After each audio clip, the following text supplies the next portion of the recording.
Life is full of oppositions and opportunities with warranty but no guarantee. Hi నమస్తే, welcome to Sanjeevani numerology. ఈరోజు మనతో పాటు అనిల్ రాజ్ గారు ఉన్నారు. ఆయన ఒక మంచి న్యూమరాలజిస్ట్, మనందరికీ తెలిసిందే. ఇది నాకు ఒక చిన్న డౌట్ సార్. మీరు ఇంత చేసిన తర్వాత కూడా మీరు ఇంకా ఫేమ్లోకి రాలేనట్టు నాకు అనిపిస్తుంది. దీనికి ఏమైనా రీజన్ ఉందా? కొంచెం చెప్పగలరా సార్ మాకు? మీకు ఏదైతే డౌట్ అనేది ఇప్పుడు వచ్చిందో, ఇంకా అనిల్ రాజ్ ఫేమస్ కాలేడు లేదా సక్సెస్ కాలేడు అనేది అది మీ ఒక్క డౌట్ అని కాదు. చాలామంది నా క్లయింట్స్ కూడా కాల్ చేసి, మీరు ఇంత మంచి రిజల్ట్స్ ఇచ్చినాక కూడా మేము న్యూమరాలజీ సర్చ్ చేస్తే మీ పేరు కాకుండా వేరేళ్ళ పేరు వస్తుంది సార్, మళ్ళీ ఏంటి సార్, మళ్ళీ మీరు ఎందుకు మార్కెట్ చేస్తలేరు అనేది చాలామంది డౌట్. అంటే ఫస్ట్ థింగ్ నేను చెప్పాల్సింది ఏంటంటే, నేను ఎవరికైనా ఏదైనా సొల్యూషన్ ఇచ్చినప్పుడు అదే రిజల్ట్ ఓరియంటెడ్ ఉండాలి. అంటే ఇది చెయ్యండి, మీకు రిజల్ట్ వస్తే రావచ్చు లేకపోతే రాదు అనేది కాకుండా ఫస్ట్ ఆ రిజల్ట్ అనేది వస్తుందా లేదా ఒక కన్ఫర్మేషన్ అనేది ఉండాలి. అన్నప్పుడు అది ఫస్ట్ నేను స్టడీ చేసి దాని ఇంపాక్ట్ ఉందా లేదా అని తెలిసినాక నేను అందరికి ఇచ్చినప్పుడు రిజల్ట్ అనేది బాగుంటుంది. లేదా ఇప్పుడు కొత్తగా చాలామంది ముందు నేను ట్రయల్ చేసి ఆ తర్వాత నేను వేరే వాళ్ళకి ఇవ్వలేను అన్నమాట.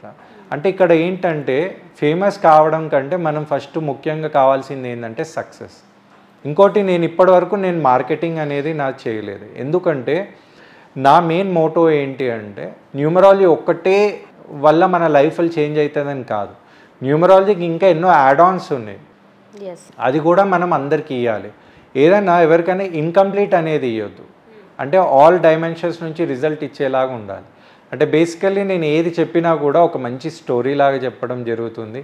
అయితే ఈ రీజనింగ్ కూడా నేను ఒక మంచి స్టోరీ లాగా చెప్తాను. అంటే ఎందుకు అనిల్ ఇంకా ఫేమస్ కాలేడు అనే దానికి ఒక క్లారిటీ అనేది అందరికి వస్తుంది. అదేంటి అంటే, ఇప్పుడు మీరు గమనిస్తే ఒక మంచి స్టోరీ, దీంట్లో కూడా ఒక మీనింగ్ అనేది ఉంటుంది.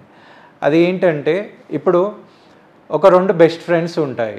ఏంటి అంటే, ఒక కుక్క అనేది ఒక బెస్ట్ ఫ్రెండ్ ఉంటుంది ఎలిఫెంట్కి, అంటే ఏనుగుకి ఫ్రెండ్ ఉంటుంది. ఈ రెండు మాట్లాడేటప్పుడు చాలా మంచి బెస్ట్ ఫ్రెండ్స్ కాబట్టి గమనిస్తే ఏంటంటే రెండు ప్రెగ్నెంట్ అవుతాయి అన్నమాట. ప్రెగ్నెంట్ అయినప్పుడు ఏమవుతుందంటే, కుక్క ఒక 2 months అయినాక డెలివరీ అనేది అవుతుంది. అదొక 6 పిల్లలని ఇస్తుంది. ఏనుగు అనేది ఇంకా ప్రెగ్నెంట్ ఉంటుంది. ఓకేనా? అయితే ఏనుగుని కుక్క చూసి ఒక స్మైల్ ఇస్తుంది అన్నమాట.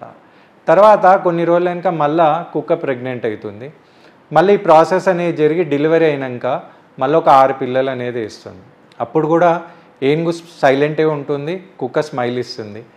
థర్డ్ టైం ఎప్పుడైతే కుక్క ప్రెగ్నెంట్ అయినప్పుడు డెలివరీ అవుతుంది, అప్పుడు కుక్క వచ్చి ఏనుగుకి చెప్తుందంట, అరే నేను డెలివరీ అయ్యి నాకు 3 times నాకు ఇట్లా పిల్లలు అనేది పుట్టారు, నీకెందుకో అయితే లేదు, అయితే ఒకసారి డాక్టర్కి చెకప్ చేయించుకుందాము. అంటే డాక్టర్ చెకప్ చేయించుకుంటే బాగుంటుంది అంటే ఏనుగు అక్కడ కూడా స్మైల్ ఇచ్చేసి గమ్మునుంది. ఆ తర్వాత నెక్స్ట్ టైం ఇదే సిచ్యువేషన్ ఇలా 6 times అవుతుంది అన్నమాట ఏనుగు. అప్పుడు ఫైనలీ ఏమవుతుందంటే కుక్క డామినేటింగ్ వేలా అడుగుతుంది అన్నమాట, నేను ఇప్పుడు 6 times ప్రెగ్నెంట్ అయినా, 6 times నా డెలివరీ అయిపోయింది, నువ్వు ఇంకా ప్రెగ్నెంట్ ఉన్నావు, ఇదేదో నీ ప్రాబ్లం ఉంది, చెకప్ చేసుకో అంటది.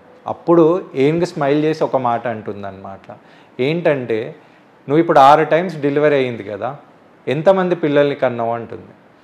6 into 6 ఎన్నైనాయి? 36 times అయింది. అయితే 36 పిల్లలు. అయితే మీరు ఎక్కడ ఉన్నది మీ పిల్లలు అంటే, నా పిల్లలు ఎక్కడుందో ఏందో నాకే తెలియదు, ఏ రోడ్డు మీద ఎక్కడ తిరుగుతుందో నాకు తెలియదు అంటది. కానీ ఏనుగు ఒక మాట అంటుంది అనమాట, నేను కనేది ఒకటే ఒక పిల్లని, అది పుట్టినప్పుడు ఈ భూమికి తెలుస్తుంది, మళ్ళా అది నడిచేటప్పుడు ఉన్న వాళ్ళందరూ దాన్ని నిలబడి చూస్తుంటారు, అలాంటి పిల్లని నేను కనాలంటే నాకు ఎంత టైం పడుతుంది అనగానే అప్పుడు ఆ కుక్క సైలెంట్గా అక్కడ వెళ్ళిపోతుంది. ఈ స్టోరీ అనేది ఇన్ఫార్మేటివ్గా చెప్పిన. కొంతమంది అనుకుంటారు కుక్క ఎక్కడ మాట్లాడుతుంది, ఏనుగు ఎక్కడ మాట్లాడుతుంది అంటే, ఒక ఇన్ఫార్మేటివ్గా అందరి మైండ్లో ఒక మంచి స్టోరీ లాగా వెళ్ళాలని. ఇక్కడ మీరు గమనిస్తే చాలామందికి తెలుసో తెలియదో, ఒక కుక్క డెలివరీ చేయాలంటే 60 days పడుతుంది దాని ప్రాసెస్ అనేది. కానీ ఏనుగుకి 600 రోజులు పడుతుంది. అంటే 60 ఎక్కడ 600. కానీ అనిల్ రాజ్ ఇక్కడ నేను చేసిన 21 years రీసెర్చ్లో నేను సంజీవిని న్యూమరాలజీని నేను మోసింది 6000 days. 6000 days మీరు క్యాల్కులేట్ చేస్తే 20 years వస్తుంది. అంటే ఇప్పుడు నేను ఎలాంటి పవర్ ప్యాక్ సంజీవిని న్యూమరాలజీ నుంచి ఇస్తున్నానో, ఫ్యూచర్లో ఈ ఉగాది తర్వాత అందరికీ తెలుసు. అంటే ఇప్పుడు గమనించవచ్చు, అనిల్ ఫేమస్ కాదంకి రాలేడు, అనిల్ సక్సెస్ కాదంకి వచ్చిండు. సక్సెస్ అనేది ఒక తెలుగువాడు ఎలాంటి సక్సెస్ అనేది సాధిస్తారో బెస్ట్ ఎగ్జాంపుల్ మీరు గమనిస్తే, ఒక బాహుబలి ఫిలిం రిలీజ్ చేసేటప్పుడు చాలామంది అనుకున్నారన్నమాట, అరే ఈయన ఒక సినిమా తీస్తుండా లేకపోతే ఒక బిల్డింగ్ కడుతున్నాడా. అంటే ఆ సినిమాకి పనిచేసే వాళ్ళు, అంటే వాళ్ళకి పెళ్ళి అయ్యి పిల్లలు పుట్టి వాళ్ళ పిల్లలు నడిచి స్కూల్కి పోతున్నా కూడా సినిమా అయితేనే ఉంది. అయితే ఈడు తెలుగు సినిమా చేస్తుండా, ఏం చేస్తున్నాడు, ఒక బిల్డింగ్ కడుతున్నా అంటే ఎలాంటి సినిమా తీసిండంటే ఈ ప్రపంచం మొత్తంలో ఇండియా కాదు తెలుగు వాడంటే ఎవరో తెలుసుకున్నారు. అలాంటి పవరే సంజీవని న్యూమరాలజీ నుంచి గైడెన్స్ ద్వారా వస్తుంది. ఇదే నేను అందరికీ చెప్పాలనుకున్నాను. Thank you sir, thank you so much. Thank you.